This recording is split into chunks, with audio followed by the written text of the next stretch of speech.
Bum bum bottom bum bum bottom bum bum bottom bum bum bottom bum bum bottom bum bum bottom bum bum bottom bum bum doobie doobie da da da doobie doobie da da da doobie doobie da da da bum bum bottom bum bum doobie doobie da da da doobie doobie da da da doobie doobie da da da bum bum bottom bum bottom bum bum bottom ba da ba da ba da ba da ba da ba da ba da ba da ba da ba da ba da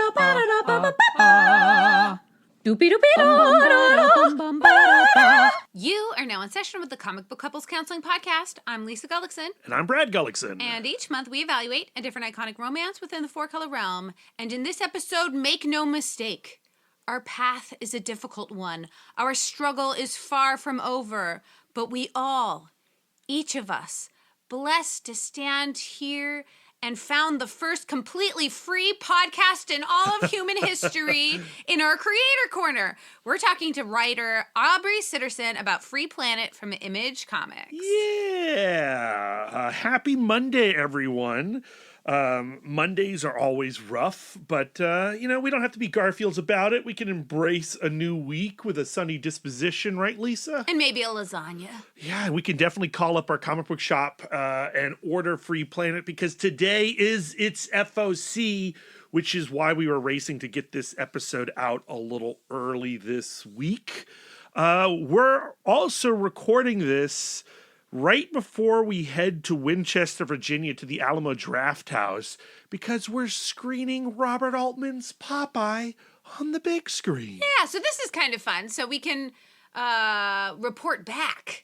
Yeah, one of my favorite podcasts is Missing Frames with Sean Eastridge. And on that podcast, what Sean does is he invites a guest onto the show, and either Sean hasn't seen the movie or the guest hasn't seen the movie, and they talk about what they think the movie's about. So let's say it's Citizen Kane.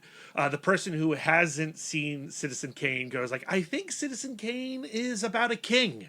And then the person who has seen Citizen Kane goes, hee. That's very interesting that you think that.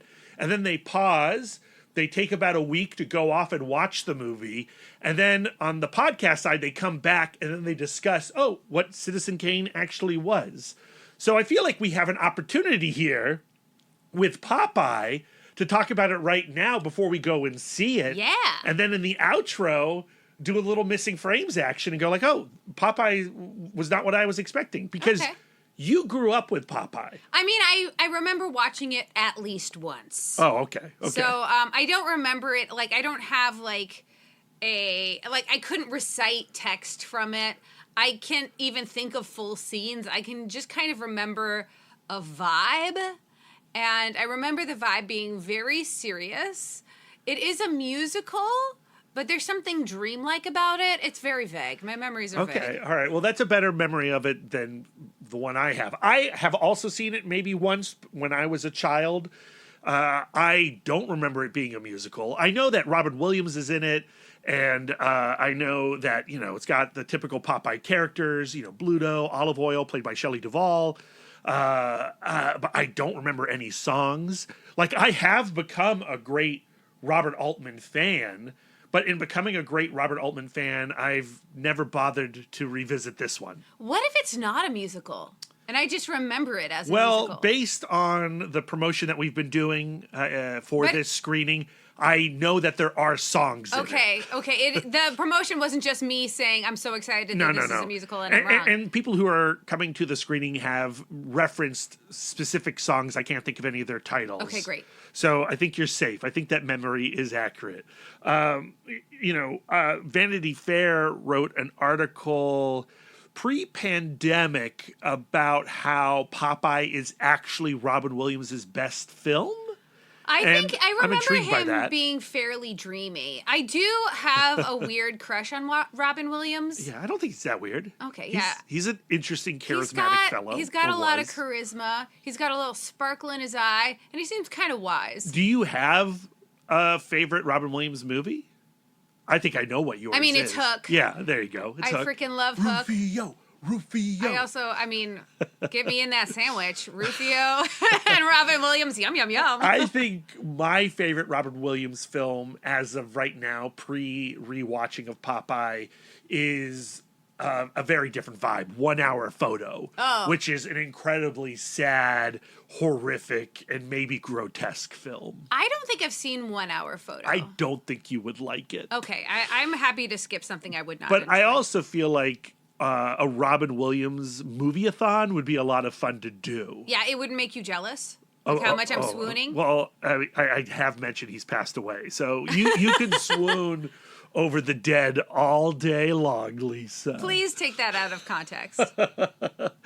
So in the outro of this episode, we will record that after we've seen Popeye at the Alamo Drafthouse in Winchester, Virginia, which, of course, is co-sponsored by our friends at Four Color Fantasies, one of the great comic book shops in this country. They recently won the Image Select Retailer Award over at Comics Pro, and they're going for an Eisner this year, another nomination. They were nominated several years ago, but it's time to get them some like real recognition, because I feel like they are one of the best shops we've ever gone to, and I want the rest of the world to know it. We find them to be such an inspiration and such a pillar in the comics community in this area, even with our 1.5 hour drive. Yeah.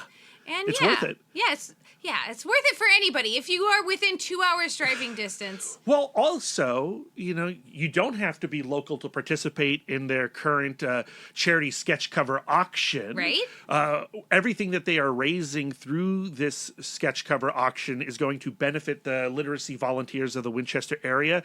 They've been doing this since 2019, and since then they've raised over $50,000. And they do that by offering really rad comic book art, original art for you to purchase, to bid on.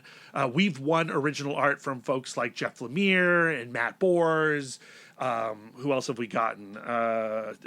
Scott Morse, Thomas Lennon. Yeah, so random from and so Reno fun. 911 did a cover for them, and we won that. And this year they've got people like Tyler Crook and Patrick Horvath, and actually, the artist of Free Planet, Jed Dougherty, has a piece with this auction this year. And it's an awesome piece. It's a Barbarella piece. You can bid on it by going to Four Color Fantasies Facebook page and messaging them, or calling them directly at the store. And there is a link in the show notes of this episode that will take you to the album of all the original pieces that are available this year, and plus to their Facebook page where you do the bidding. If you do, in fact, win a piece, make sure that you share it so that we can see what you got. I feel so sad when nobody's posting their winnings, especially if it's something that I wanted. Yeah, we have some bids out. I want to know who got our comics. Yeah, we have some bids out. We lost... I was going to say infamously, a few years ago, Daniel Warren Johnson did a Beta Ray Bill spread, front and back cover. And I think that ended up going for $600. Which is still a deal and a steal. Which is absolutely a deal and a steal. But it's like a $2,000 piece in 2025, right? And while the bids can get high, a lot of the bids remain fairly low. Right now, you can get some original Jeffrey Brown art, and the opening bid is $20. Yeah. The Patrick Horvath piece, the Absolute Wonder Woman that he has done, is currently sitting at a $35 bid. Oh, no. And this is an ink-washed piece. Okay, why aren't we bidding on that? Stop Well, I have. That out. $35 is mine. That's my bid. But outbid me. Outbid us, please, because we really want them to make a lot of money for the literacy volunteers of Winchester, Virginia. Four Color Fantasies is just such a great community hub. They do so much good work for the people around them. And, that's why I think they deserve an Eisner this year also. 100%. The Spirit of Retailer Award. The bidding goes to the close of business on Free Comic Book Day, which is the first Saturday in May, as it is every year. This year it lands on the 3rd, which 3 happens to be my favorite number because it's cute and curvy like myself. Yeah, so we will be there on Free Comic Book Day as the door closes at Four Color Fantasies. And they usually have about 20 people in the building doing bids right up until the end. And Eric and Mike and Angie are also monitoring their Facebook page for those last minute bids as well. And that's how we got screwed out of our Jesse Lonergan piece. Yes, another reason to make the drive. And also, again, call up your shop and put in your order for Free Planet. The FOC is today, like we said. The first issue itself doesn't actually come out until, I have it right here somewhere, May 7th. So this is a conversation with Aubrey Sitterson in which we are going to hype you and get you excited for Free Planet. Free Planet is a space opera on a grand scale that takes place on the planet newly dubbed Lutheria, where there has been this massive revolution, and it's up to the revolutionaries to build their community, to build their government based on the ideals that they fought with. And what I think is so interesting about this idea is, like, you know, you can have all of the ideals in the world, but that doesn't mean that everybody is going to be on board, one. Two, that doesn't mean you don't need some kind of organization right now. You know, you don't have the time to seed and foster your ideas so that they really take root. Yeah, and, you know, this is a comic that is also completely rooted in the real world and rooted in our history as well as our present. And it required a lot of research on Aubrey's part to get the tone, the vibe, and the themes correct. And he has developed a new way of making comics that he calls the approach. And I'm fascinated by this approach and his obsession with design. And that's really where our conversation with him begins, why he has developed the approach, what the approach actually is, and how it works with his collaborator, Jed Dougherty. This episode actually pairs really well with our conversation we had last week with Rick Quinn and Dave Chisholm about Spectrum as part of our Spectrum book club. It's this idea of wanting the comic to feel complicated because life is complicated. And how do we get the reader to bend their minds in new ways, but still communicate what you have in your heart to communicate? Yeah, and Rick and Dave and Aubrey really want to use every element of this medium called comics. They get so excited about it, and that excitement is infectious. Yeah, we all should be making comics after listening to this conversation. We should all be making comics that we want to see in the world after listening to this conversation. Absolutely, absolutely. So I think that's a good enough of a setup. Let's go ahead and bring Aubrey Sitterson into the Love Nest to talk all things Free Planet, as well as his approach, or the approach. Capital T, capital A, capital Roach? No.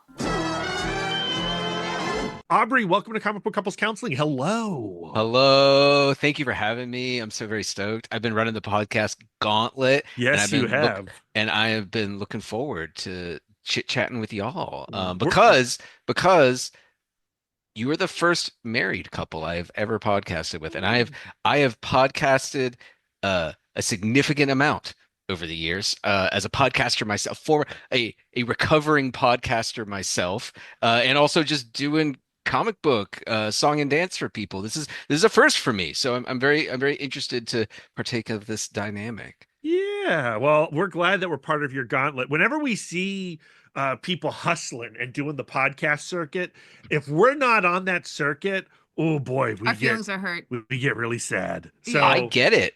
I understand. Y'all were very near the top of my hit list, though. You know, like I asked around to other folks who've recently done the podcast Gauntlet, which is just a thing we're saying now. That's officially what it's called. I asked, at least 8 or 10 different folks for their list of, what podcasts matter, because it's difficult to tell on on the like just I don't know, it's difficult for me personally to tell because there's so many comic book podcasts. There's so many podcasts about everything.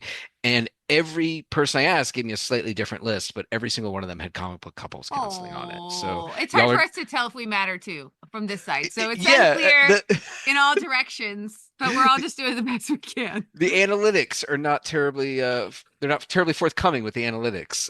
So it's tough sometimes, but no, I've been looking forward to this. So thank you for Well, having me. say hello to our 3 listeners, Todd, Fred, and Denise. They're in your house with you right now. Yeah. Granted, one of them is a turtle.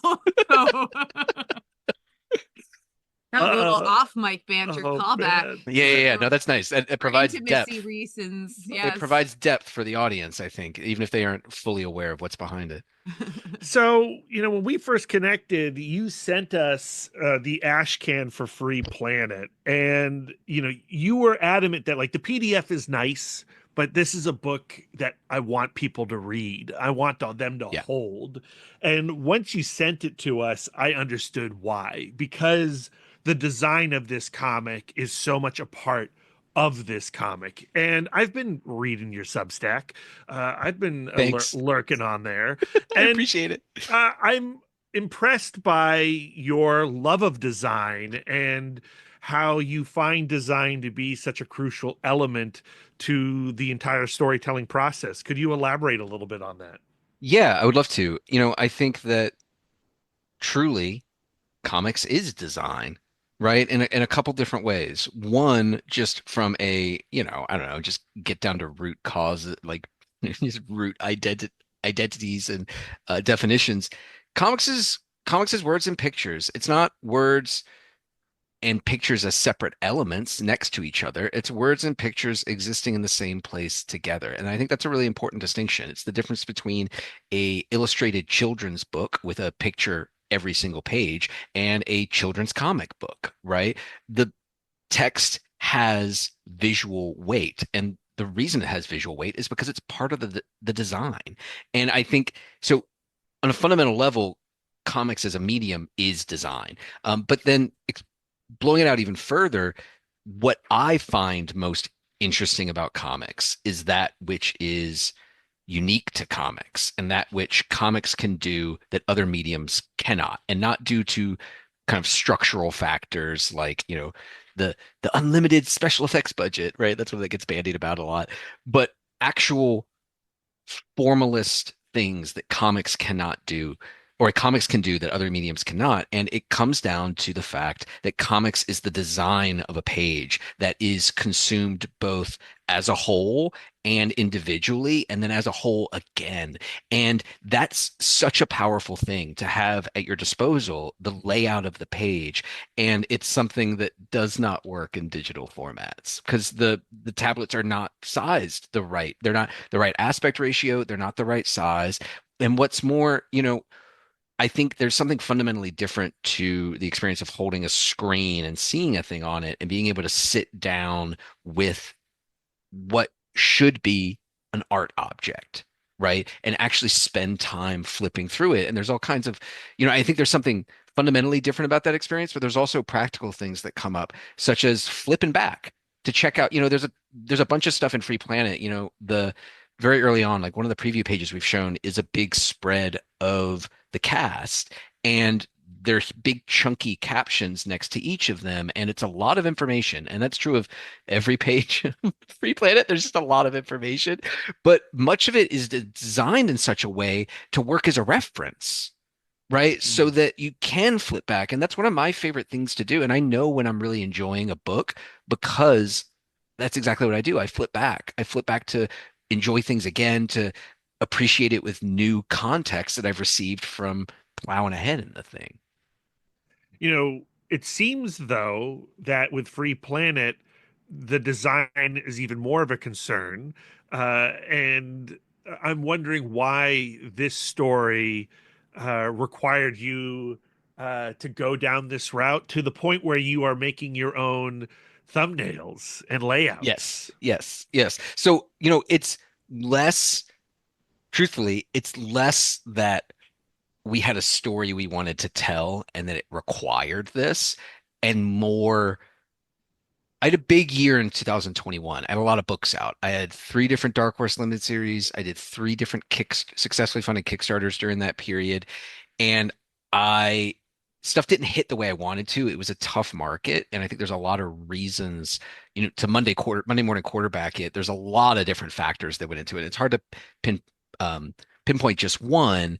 It was after COVID pencils down and everybody was flooding the market with new books. And, you know, there are a lot of factors at play. And I did my kind of debrief, right? My internal like audit of everything that went down. And I determined that while I couldn't figure out what caused that stuff not to hit, there were a number of things that were under my control. And one of them was how much work I was doing and how much time I was spending on that work. I'd spent a long time trying to carve out a place as a working comic book writer. And if you want to be a working comic book writer, you better be writing at least 3 books a month, more if you want to do well for yourself and set up some creator owned on the side and get ahead on things, and it snowballs. And that speed requires a certain approach. And you can't really put the work in. And I took some time away. I went up on my mountain and I thought about what types of comics are special to me and what types of comics mean something to me and inspire me and the stuff that I get excited about looking at. And it's all tied up in design. It's all tied up in the page. And it's a very like Howard Chaykin thing, which is appropriate because Howard's who I met Jed through. Jed's my co-creator on Free Planet. Jed was working as his assistant, but this is Howard's approach. This is Howard's vision of comics that he hammered together in the early 80s. And it's been largely abandoned, I think, because it's so much work. It's so much work. So it's more that this was this is the only way I want to do comics moving forward. And Free Planet was the thing that I was working on. And so it's been the task with Free Planet it's just always more depth, more story, more information, more interesting visual page layouts. Have we done this type of graph yet? An infographic, a map, right? And finding ways to integrate all this stuff into the actual pages such that it's not a separate design element that is cool in its own right, but it's actually a part of the pages, which allows us to have this thematic interplay, which is, you know, I wanted to make literature and I wanted to make an art object. And to me, those goals, like that's something that only comics can accomplish. Only comics can be both literature and art object. You can have a well-designed book, but it's like a novel. Like you have a well-designed with like a pretty cover and a nice, book jacket and all. But the actual experience of reading it, you're still just grinding through prose, right? And likewise for like any other art object is not going to work as literature, right? Like it's an absurd notion, but comics can do both, and it can accomplish it through the presentation, and the trick is to make a literary comic, it has to have a depth of information, right? And that prompts the rumination on themes and complex human interactions. And it can't be just direct metaphor. It can't be propaganda. It has to be deeper in that than that. And it has to live in a area of ambiguity. And the way that you do that is through a dense enough presentation of information that there's room for that stuff to blossom. And novels do a really good job of that because it can be just prose. But with comics, it can't just be in the prose. It has to be in the design of the page to prompt that kind of depth. So if overwhelming the reader is the goal, Correct. is there an anxiety that you're also weary of in overwhelming the reader? Is there a danger there too? I mean, I guess, but you know, um, it took me 3 running starts to get through the first Dune novel. And the Dune Sure. books are some of my favorite books I've ever read, right? I had to learn how to read slower. I was used to reading like potboiler novels and stuff that didn't really require the level of engagement of the reader that Dune did. And even me who wrote these things, when I'm reviewing lettering for Free Planet, almost always I read the first 2 or 3 pages and I say, hold on, I gotta like I go back to the beginning and start over to read slower. You have to read it differently. It's denser, it's more complex. And my gamble is that, and honestly, I don't even think it's much of a gamble. So I think there are two things that are really going for us here. One is there's nothing else like it. There aren't other books like this. There are not other books with this level of complexity in terms of layout, visual presentation, and the narrative being developed. It it's a different approach, right? And I think that's going to work in our favor. And the other thing is that this is the only type of comic I want to do, man. I've done the other stuff. I've done like the kind of assembly line, like here's the high concept, and we break out a narrative, and it's 3 act structure, and we break it across issues and pages and panel. I've done that, and I don't think it's sufficient, and it's not enough. And I think that this is, you know, I've been making comics for a really long time, and you don't have a infinity of chances, right? And this is my first image book. It's something I've been striving for since always, right? This has been the goal for me, an ongoing image book. And while I'd love to do all kinds of work for, like, I could rattle off a list. I mean, you got a Turtles thing behind you. I would love to write Turtles. I'll say it right now. There's a ton of stuff like that, but that wasn't the goal for me. The goal for me was space to do stuff that is purely me and is extremely idiosyncratic and uses the medium in exciting ways. And I've got an image book. It's ongoing, and I'm going to be damn sure that readers are going to get a fire hose blast of everything I love about comics in every single issue, man. So no, I know density is a bad word in comics, but I think it's density done. The densest book that's the other thing, man. Most of my work is very, very breezy. You read it really fast, no captions to be found, and not even a whole lot of dialogue, a lot of silent panels and stuff.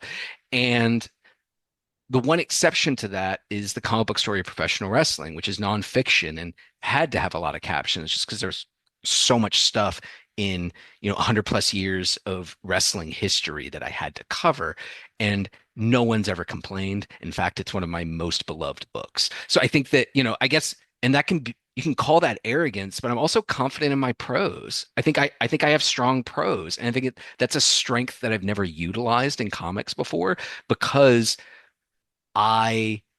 not because writing the prose takes long. That's not what takes a long time. It's the thumbnails and the planning that takes a lot of time. The reason I haven't ever leaned into captions is because I generally don't like captions. I generally find that captions function so that's the other thing. When people talk about dense comics, what they're talking about typically are comics with huge captions that give you nothing, right? It's like it's inner monologue that always feels disjointed, right? Like it's stuff that would have used to have been a thought balloon, and now it's captions because that's artsier, and it gives you nothing. And if it does give you anything, it's disjointed from the actual narrative. It's just a separate thing going on. And then the other possibility are just descriptions of what's in the panel, like flowery purple descriptions of the sunset that's in the panel that you're looking at right now. And those things underwhelm me, and I do not find interesting, and it makes me want to put a book down. And so I'd never really considered, and that was a big task for me coming into Free Planet. I knew that if I came up with like a suite of things that I needed to accomplish, right? And one of them was being taken more seriously as a writer. And I looked around at types of writers who are taken very seriously and are applauded as being smart writers. And more often than not, they have a lot of words on the page. And so the task for me became, okay, how do I utilize this thing that I've historically avoided at all costs? How do I find a way to utilize this in a way that's interesting to me? So no, man, I don't worry about the density being off-putting to people, because I'm normally off-put by density. And I designed the approach around avoiding just that. You just said so much good stuff. I'm sorry. I get going. I genuinely want to get into one of my favorite things. I'm going to say it this way, so you can just edit that bullshit. Woo! Well, you can edit about balls. how we can edit out how everything you said was great, and I do want to get into all of it. But a lot of our favorite creators come on this podcast and say things like, I came into this book with this specific goal and with these specific principles and with these specific experiments that I wanted to try on the page. And I do just think that that is a more exciting way to make art. Like the idea of going like, okay, instead of saying like, how do I impress a reader? Instead saying like, well, how do I then challenge myself so that I can meet all of these like ideals? Is the goal setting approach something you've done in the past, or is it something that has been evolving over the course of your career? Or is it like, hey, this is a new book, I'm going to do it in a new way, so I do have to set these goalposts for myself? So I've always come into books with kind of thesis statements Right. and rules regarding approach, right? And some of this butts up against, the idea of like the high concept, right? But um, for instance, on The Worst Dudes, which I did at Dark Horse with Tony Gregori, that was very, so it's like it's a raunchy sci-fi mystery story for like just the lousiest teenage boys you can imagine, right? Like that's the audience for it. Like it's very puerile and juvenile, and that's the idea. But what the theory was of it was adopting a Chandler-esque mystery story in terms of the structure of the thing, right? And there were some like kind of recursive elements and repeating elements used throughout the series. And so there's always stuff like that, and No One Left to Fight, that was a real conscious decision for me to write less dialogue and have more quiet moments that grew out of a lot of manga that I was reading at the time and how specific and what panels mattered to me, right? And like what stuff hit. So there's always been some kind of overarching theory just because I like formalist comics concerns so much because it's the specific type of comics brain disease that I have. But on Free Planet, it's it's been much more work intensive. And I think it's been a more foundational shift in terms of how I approach. But I do think it's been on a continuum for me, right? Because as time has gone on, what the pages that I find most gratifying to write aren't just here's 5 panels, you figure it out, right? It's the splash, it's the spread, it's the cool idea I had for a formal layout. It's stuff like that. That's the stuff that most excites me. And those are the pages that I linger on most as a reader as well. So getting to a point with Free Planet, and this is the part that takes such a long time, making sure that every single spread has that on it. That's the heavy lifting, and that's the part that's new. Yeah, so let's talk about finding the story to hang your formalist desires on. Sure. When does Free Planet become the thing that you're making you in this way? So Free Planet as a concept existed before the approach, right? Which is what I call it to Jed, the approach. Free Planet was an idea I had kind of pulling from old 60s sci-fi stuff like Cordwainer Smith, and then also a lot of like Robert Heinlein stuff too, and Jack Vance, pulling from all that stuff. Ursula Le Guin, of course, hugely important on Free Planet, The Dispossessed specifically. But thinking about that stuff as well as um, Point Counterpoint by Aldous Huxley. Oh. Have you read that? No, I have not, but It's a weird. My dad was a big fan of it. It's your dad has excellent taste. It's one of my favorite novels of all time, and it's bizarre because it's told anecdotally, kind of like Free Planet, and it's about this big cast of characters, and they all have these deeply held convictions, and they bicker about everything. And I tried to get my wife to read it, and she was like, "It's just these people, just like." Just like wagging their finger at each other, and it is, but they're all really they're all really well spoken and articulate and interesting, and they have these complex but internally consistent worldviews, and it's about how they butt up against one another. And so I already had the idea for doing that.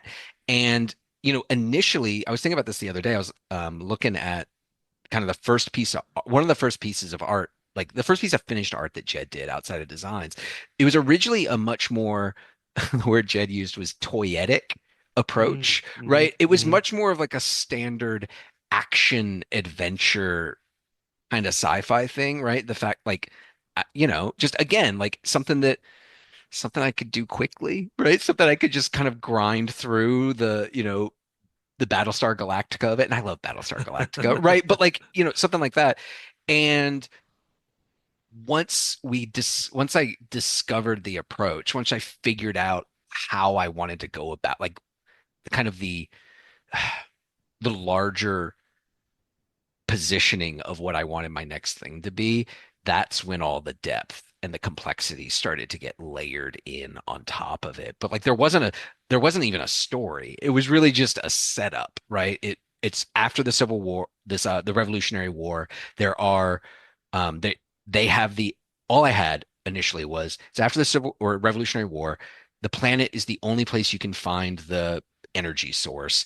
It is coveted by multiple factions and groups and societies outside of this one free planet, and they're trying to like it was supposed to be space Venezuela, right? Like that was like the original high concept. It's space Venezuela, but as like a sci-fi adventure thing. And that, you know, and that informed my research, right? And the more I researched and the more I read, the more I was able to kind of flesh out this world through the kind of the techniques that we were talking about before, right? Graphs and charts and these big chunky captions that have complex thematic links with what you're seeing on the page. I would love for you to talk a little bit more about that research and like what it is like to apply facts to a flight of fancy. Like, how does that serve your creative process? So, you know, I this is a thing that I wish I'd come to earlier, and I've become, and like, yeah, like most zealots, I'm a convert, right? Like I used to do the thing that I don't know about most, but a lot of very vocal comic book writers do, which is they viewed consuming stuff from other mediums as research, right? I'm going to write a horror comic. Check out this stack of horror DVDs that comprised my research. And I used to do the same thing, right? If I wanted to write, if I was working on a fantasy thing, so let me dig into Michael Moorcock, right? Yeah. Or yeah, hell yeah, Michael Moorcock.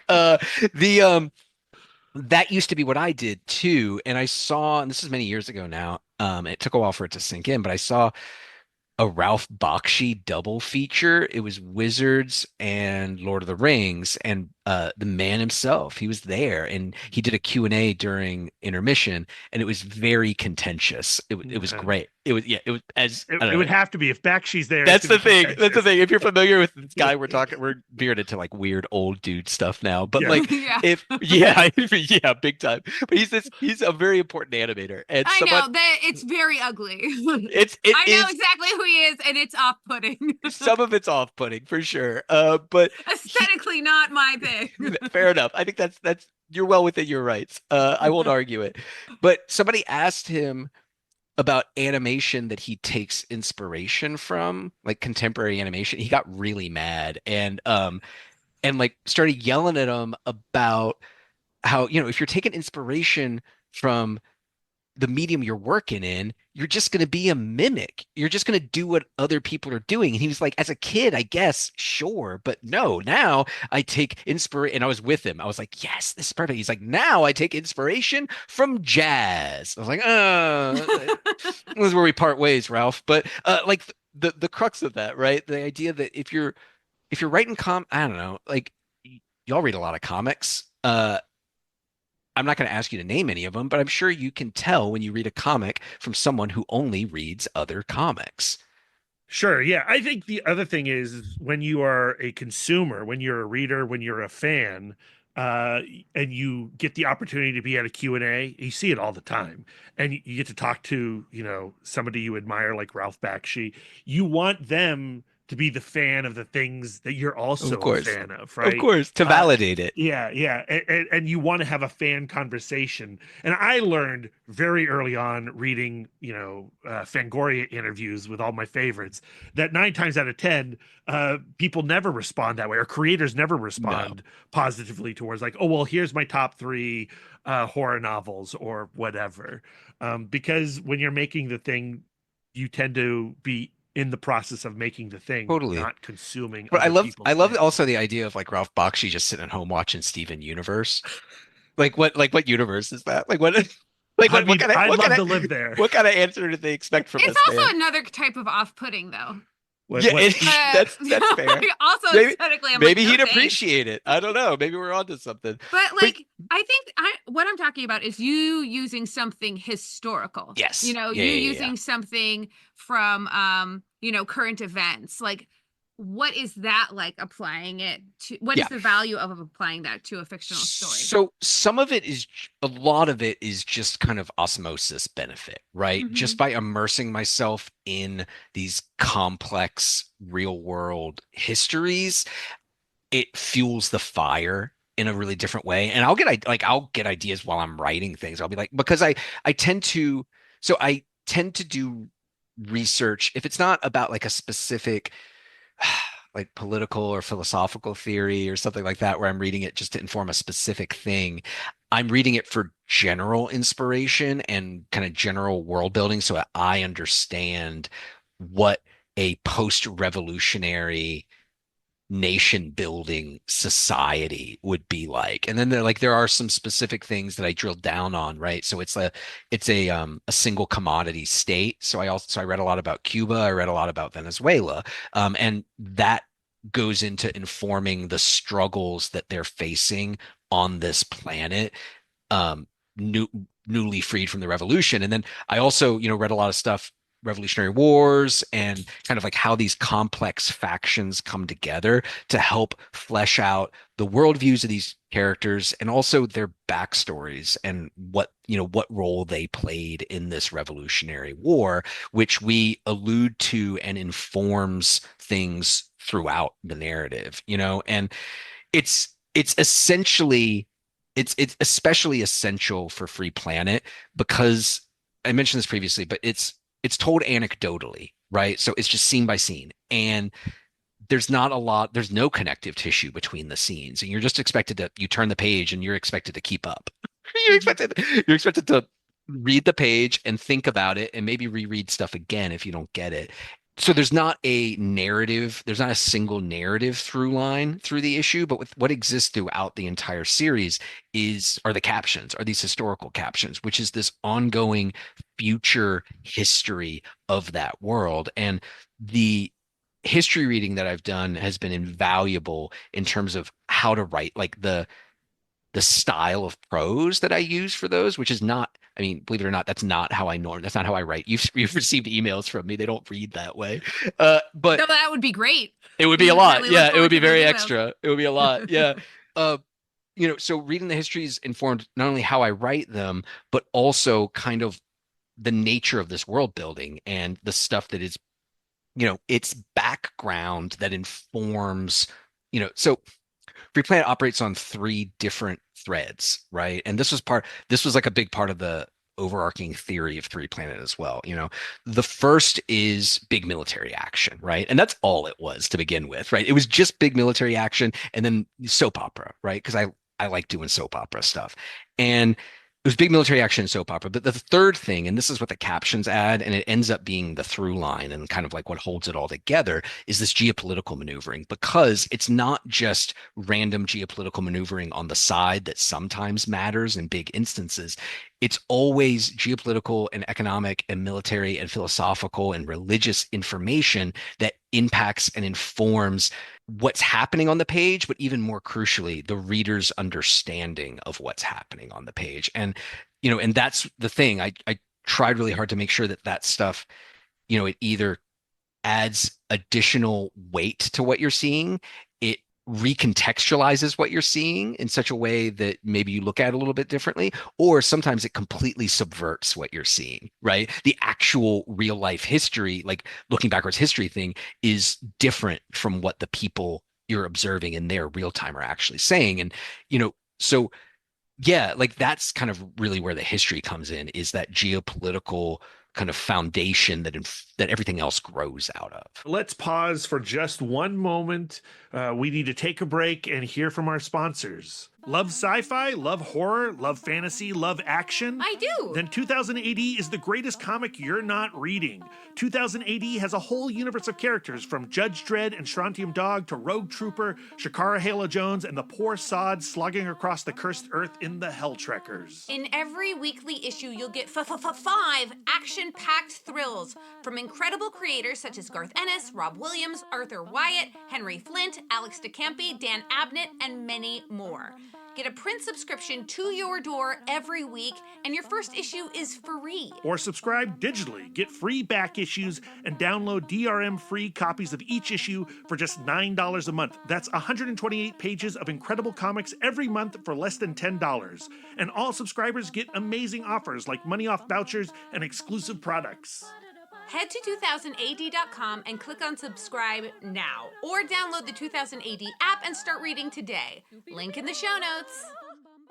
A thing that is so important with world building is verisimilitude. Like the idea that you read the story and then you believe that it is a full and complete world, even though any story leaves out more than it puts in. Does immersing yourself in historical text and historical research, does that also guide you towards that verisimilitude, and also like in the prediction of how people would act in a certain situation, or how big groups of people would act in a specific environment? This is going to shock you, because I don't have a big novel length response to that. Yes. Yeah. No, it's a huge, it's flat out a massive help. And it's been rewarding in ways that I didn't really expect. And that's kind of the big discovery for me, for like the entirety of the approach, right? Inclusive of, how I'm thinking about the page, how we're building out the story, how I'm doing the thumbnails. I do thumbnails. So for people who haven't read my Substack, I do thumbnails before I script, because I wanna first figure out how the book looks interesting and it conveys the things that I want it to convey in an interesting way. And then I go back and I script after that. And the research, it's all been transformational in how I write comics. It's a different, better, richer, more complex comic than I've ever done. And the research is part of that, to be sure.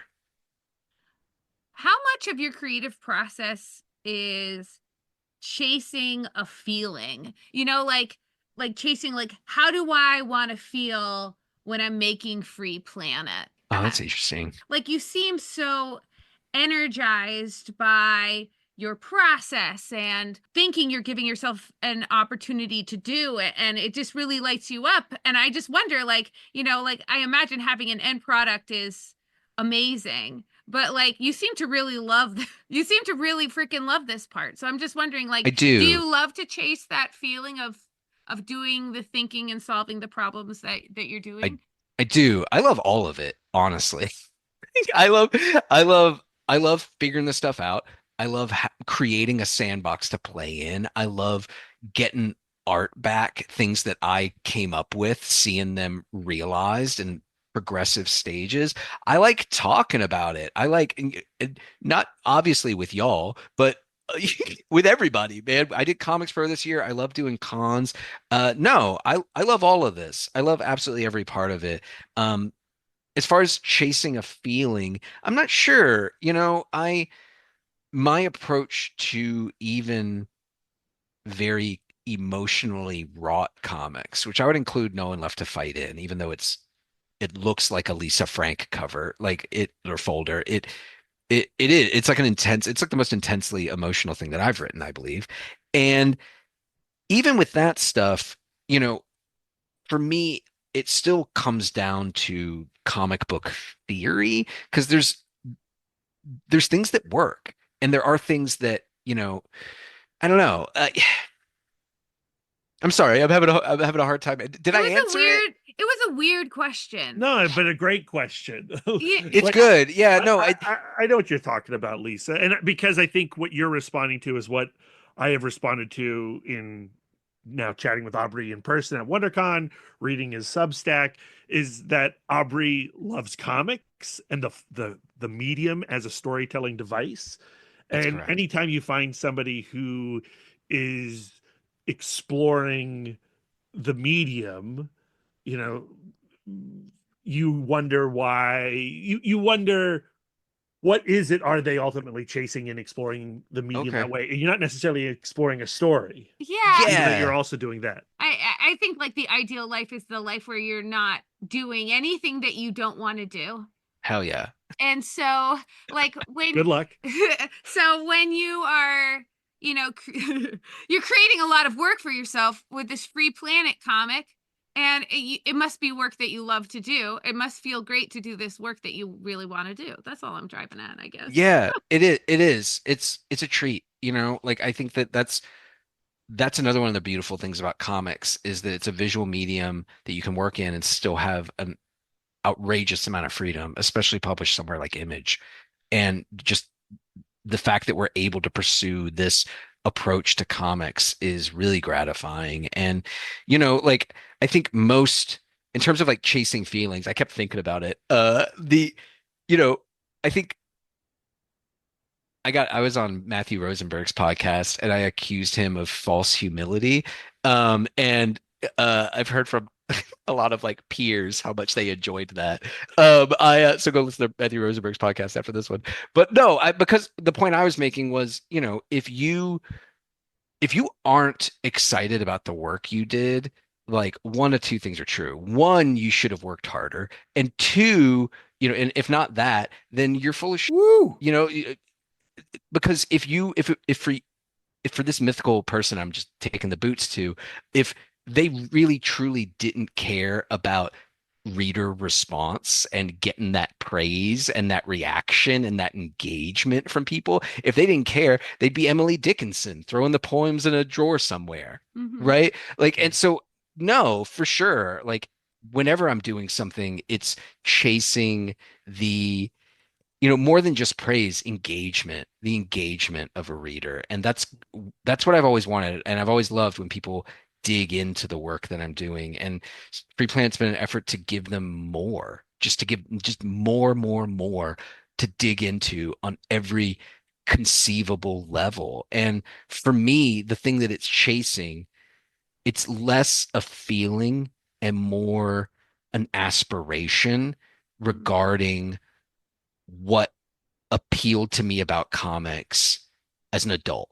I read comics, mostly strips as a kid, strips like collections of strips. That was my end. And then as an adult, I fell down the rabbit hole and I was already into superheroes and stuff, so it was easier. But like when I was in college, I just head over heels into comics, all kinds of comics, European comics, manga, whatever. And what it was I realized this recently, like how odd this is. If you talk to most comic book writers, the medium that they have the most affinity for outside of comics is going to be television, maybe film, television or film, depending on age. And I remember newly announced Boom editor-in-chief Andy Schmidt was when we were at Marvel, he asked me, I think I might have been an intern. He asked me, if you had to do one of these things, which would it be? Write a novel, write a screenplay, write a teleplay, write a video game, or I don't know, something else. And I was like, novel, hands easy, novel. And he was shocked by that.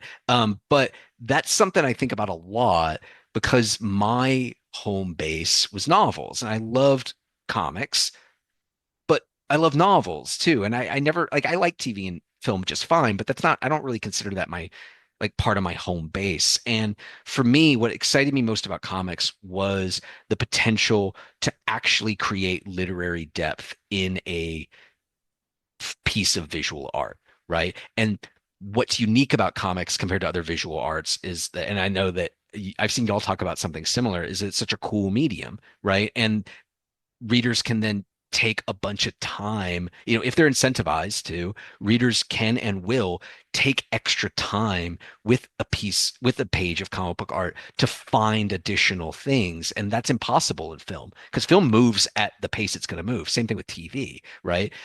There's very few TV shows that really incentivize you to like pause and slowly progress through it, right? But with comics, that's something, that's something we as creators have control over, is like the speed at which people consume the work.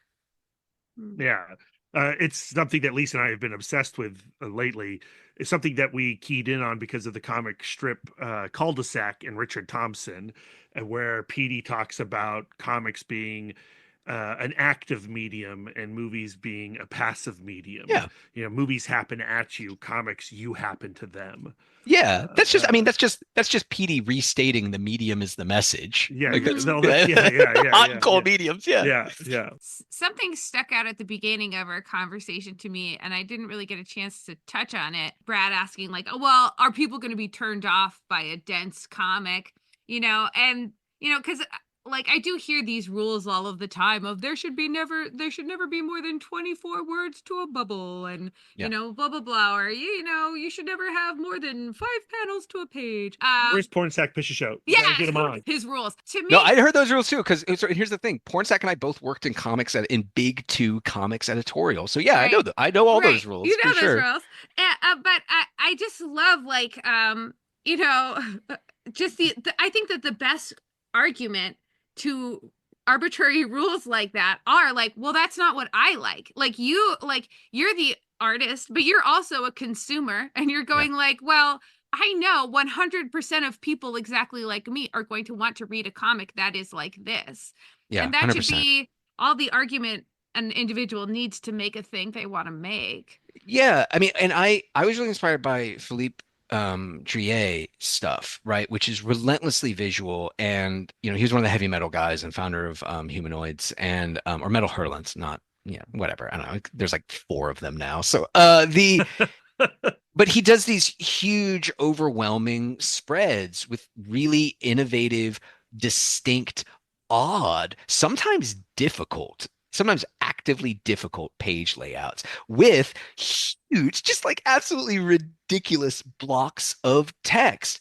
But it works because it's interesting. And I think that's if any kind of art, any type of artistic pursuit, the rules are guidelines, but if you can break it and make something interesting, well, that's the game, man. Like that's the thing to figure out, right? Is how to do so, because otherwise you're just doing the thing that Bakshi was warning against, which is just being a mimic and just doing what other people are doing. And I would also add that a lot of those rules are really good standard guidelines if you were working in an assembly line comics outfit, right? Because you don't necessarily know who's going to be drawing it. They might not really be all that talented. They might be under deadline, they're definitely under deadline, and they might not be able to put the degree of thought into it necessary such that your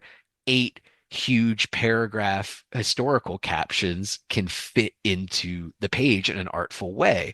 That's where I'm fortunate, and that I'm working with the one and only Jed Dougherty, and that guy's a monster. So there are a lot of rules that we break. It's in the preview pages 2 and 3. We break one of the most fervently held and enforced and popped off about rules in comics, which is we do a zigzag. Oh. We do a zigzag, and we don't even use balloon connectors or tails. We trust that the reader's going to figure it out, and I think it works. But it's stuff that you're not supposed to do.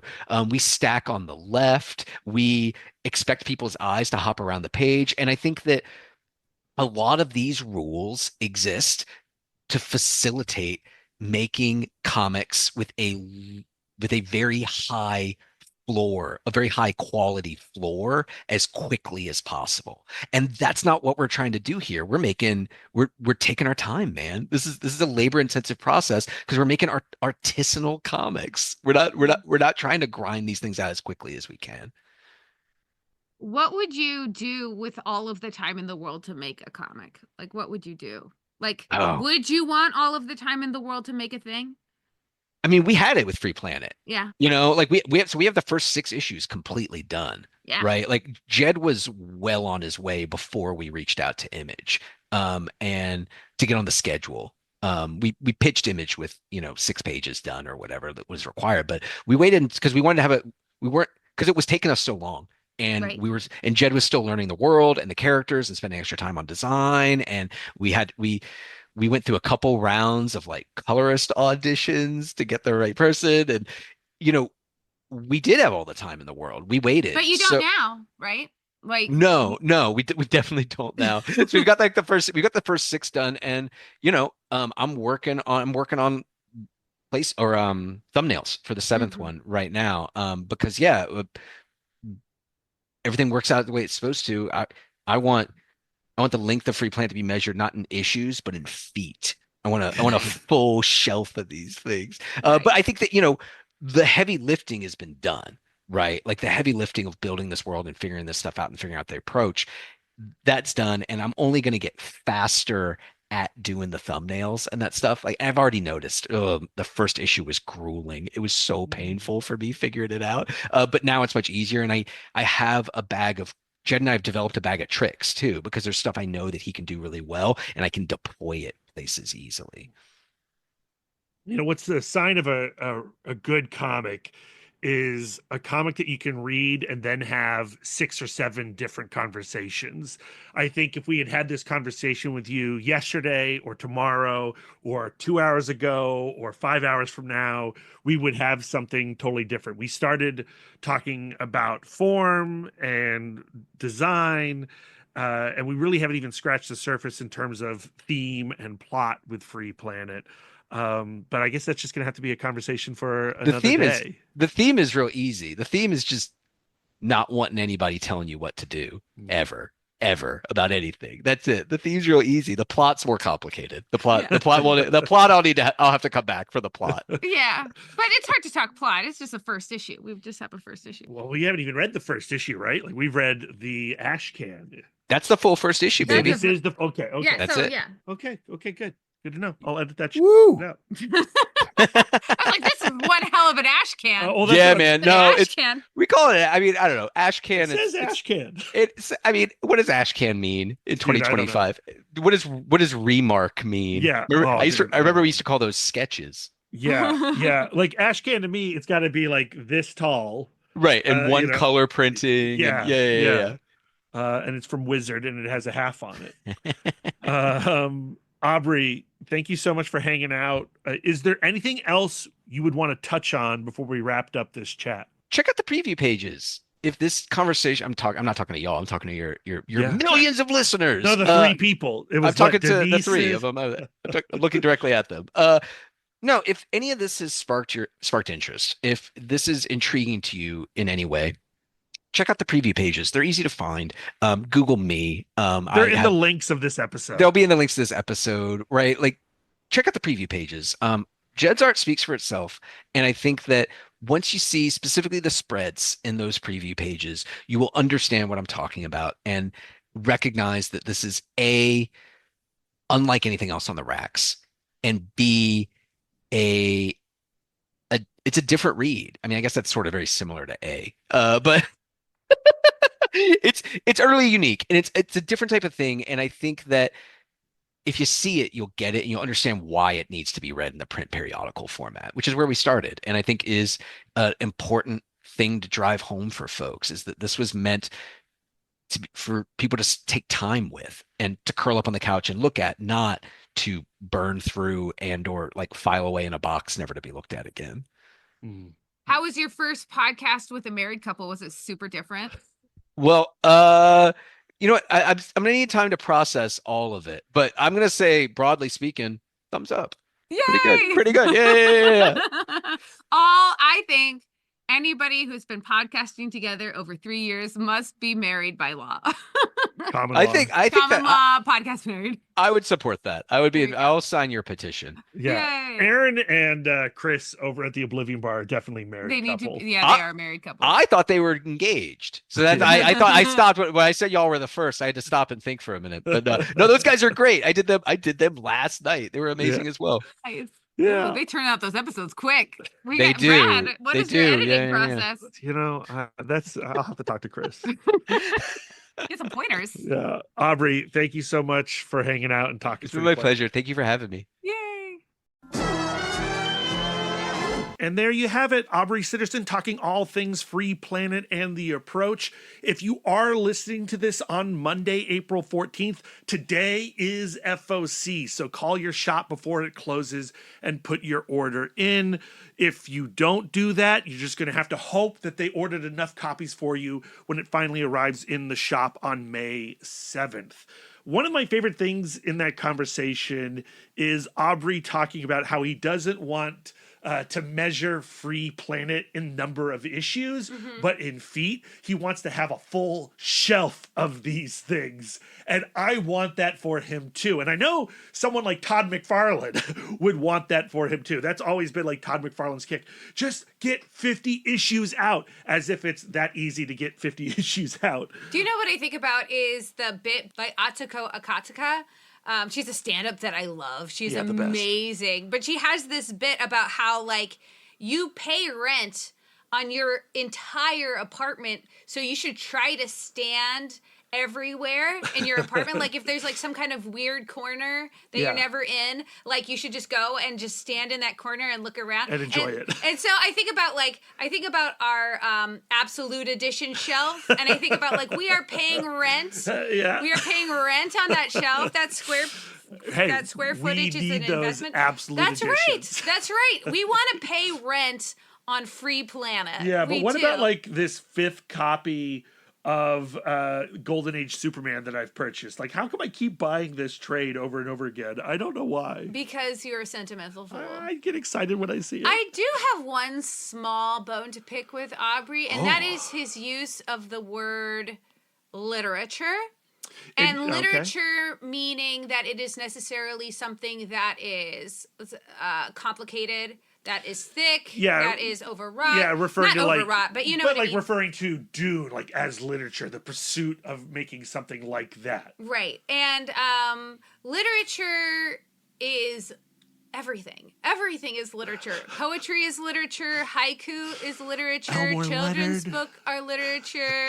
Trashy. Genre is literature. Romance novels are literature. Trashy pulp novels. So what I think he actually means is something of profound value, like the books that he has grown to love, like the novels he's grown to love. I really resent comics being set aside as something separate from literature. Yeah, I feel the same way. And yeah. to me, like, I don't want to just blur the line. I want to obliterate the line. Comics is literature. Yeah, I think Aubrey would Agree with agree me. with you. And you know, when that came up in the conversation, I don't think we really had the space and time to Push go back down on that that. tangent. Yeah. But I know we can have Aubrey back on the show at any time. He's such a great hang. He's Yeah. such a fun conversation. Like, I loved this episode. I loved editing this episode. I actually got to edit it before recording the intro and outro.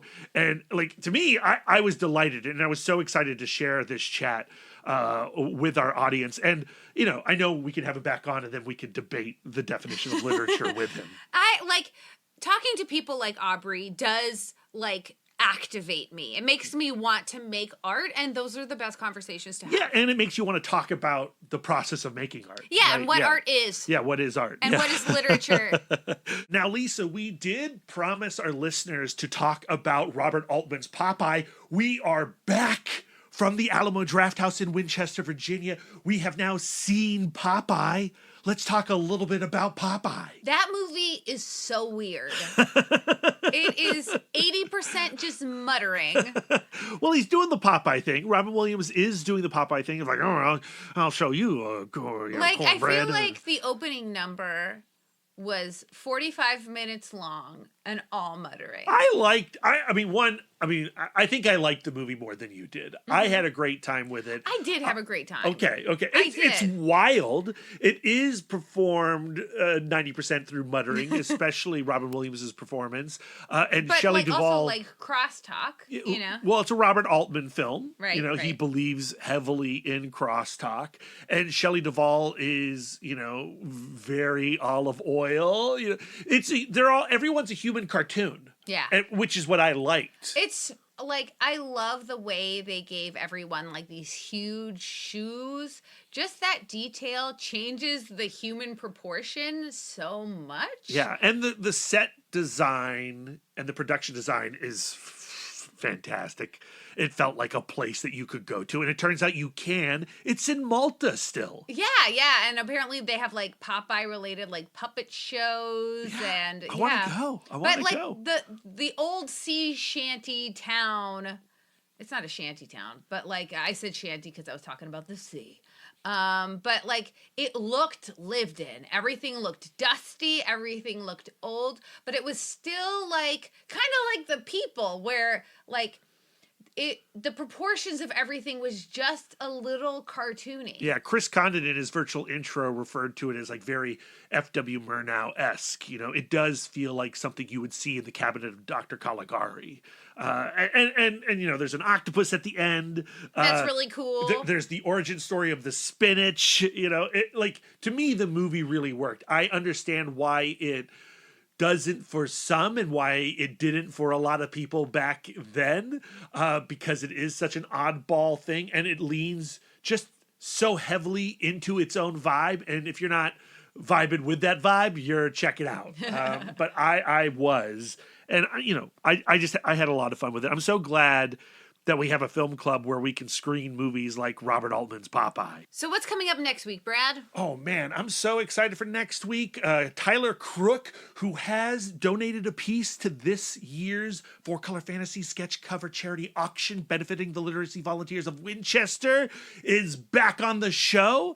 And this time he has brought Christopher Cantwell with him. They are talking about their new Oni Press series, Out of Alcatraz. We've read the first 2 issues and they're fantastic. The first issue is out now, and I hope everybody has checked it out. And we don't spoil really anything about the second issue, so you can listen to that conversation freely without any spoiler concerns. Then on our Patreon, we are gallivanting through the green. That is our Swamp Thing book club. We are 4 issues into Alan Moore's iconic run. We just dropped our Saga of Swamp Thing number 23 discussion. So there's plenty of time. We started at 20, so We started at 19. So there's plenty of time to catch up. Yeah. And that series is so good. Like, we've read it before, but in rereading it, talk about an overwhelming experience. Alan Moore, Stephen Bissett, and John Totleben have put so much information in those early issues. If you like Free Planet, you're going to like Saga of the Swamp Thing. If you like Saga of the Swamp Thing, I think you're going to enjoy Free Planet. Very cool. Then this Friday is Superman Day. Yeah, it is. So you're going to want to keep an eyeball or a little clicker thing. You want to keep your mouse hovering over comicbookcouplescounseling.com because there's going to be some Superman Day goodies there. All week long, we're going to be publishing Superman stuff. We've had conversations with Mark Waid and Dan Slott and Joshua Williamson, and we're just going to be like loading up the website with transcript interviews and articles leading up to Superman Day, April 18th. Now, if you're feeling sad because you missed out on Popeye, you want to see us at the movies, our next comic book film club at the Alamo Drafthouse in Winchester, Virginia will be Dread. Yes. We don't know the date yet. No. But it is co-sponsored, as always, by 4-Color Fantasies, and we are working on getting you a rad intro from some comic creator. It's going to be awesome. Lisa, I haven't even told you. It's already secured. I've already locked it down. Mike Mulcher from 2000 AD. Yay! We the love him. Author of I Am the Law, which is all about how Judge Dredd predicted our future, will be doing our Dredd intro. Yes. And Dredd is such a good movie. Carl Urban is Dredd. It's one of my favorite comic book adaptations. Lisa and I actually tried to make a Judge Dredd double feature, the Stallone into Carl Urban movie happen. That would have been amazing. But did you know that Disney owns Judge Dredd, the Stallone film? It's true. That feels so wrong. It's so true. It's so true. It actually kind of feels right in a lot of ways also. And Disney doesn't let us do screenings. So no double feature. We just get the great movie, which is Dredd. Obviously, it's better than the Stallone one, although I kind of have a soft spot for the Stallone one. Okay, yeah, that's cool. All right. I think we're done, Lisa. Great, because I'm hungry for a can of cold, wet spinach. Where can our listeners send their words of affirmation to you? You can find me on most social medias at MouthDork, although I spend most of my days these days on Blue Sky. If you have words of affirmation for our logo, send them to Jesse Lonergan at Jesse Lonergan on Blue Sky or on Instagram, Jesse.Lonergan. Lisa, where can our listeners send their words of affirmation to you? I did eat spinach today in my empanada. That's you. If I eat spinach, it has to be filled with cheese, wrapped in pastry, and then fried. And then, yeah. It's really good. I'm always accepting words of affirmation at Sidewalk Siren on some social medias. If you'd like to spend more quality time with us, you can subscribe to us on Podbean, Spotify, YouTube, Audible, Apple Podcasts, or whatever app you choose. We are everywhere. If you'd like to get exclusive, you can join our Patreon, where you'll get more content, including weekly bonus episodes. If you'd like to reach out and touch us electronically, you can email the podcast, cbccpodcast@gmail.com. You can visit our website, comicbookcouplescounseling.com, or follow us on all the socials at CBCC Podcast. If you'd like us to touch you physically, you can wear our merch. tpublic.com/stores/comicbookcouplescounseling divided by hyphens. You can give us the gift of 5 stars on Audible or Apple Podcasts. And if you'd like to do an act of service, why not write a review or leave a comment on the show while you're there? We are fluent and receptive in all 5 love languages. It really warms our hearts and helps the pod. So until next time, friends, keep your love tank full. And your psychic rapport open. We are technically a clean show on Apple Podcasts. Thank you for telling me. I don't have to work Blue. But I do we have a patron who provides a bleep for us. They did the sound effect called woo. And I will Ric Flair woo? Kind of, yeah. Cool. It's very much him doing his Ric Flair. So, when you have like Tom King on or like Patton Oswalt who can't help but say woo, that's when I deploy them. So don't filter yourself. Say all the woo. Just know that I may or may not put a woo on top. He also sometimes if you say a really good swear and Brad will just leave it. Like sometimes it's completely arbitrary and unfair. I like to leave woo again. Can I say balls? Yeah. Balls. Okay, all right. I'll just that'll be my minced oath. I'll just say balls. It's mostly there so Lisa doesn't say woo all the time. I know. Yeah, please I'm uncontrollable. Sometimes I think that in a past life I was British and very chummy. Yeah. That's right. So, yeah. I'm glad we got all that recorded.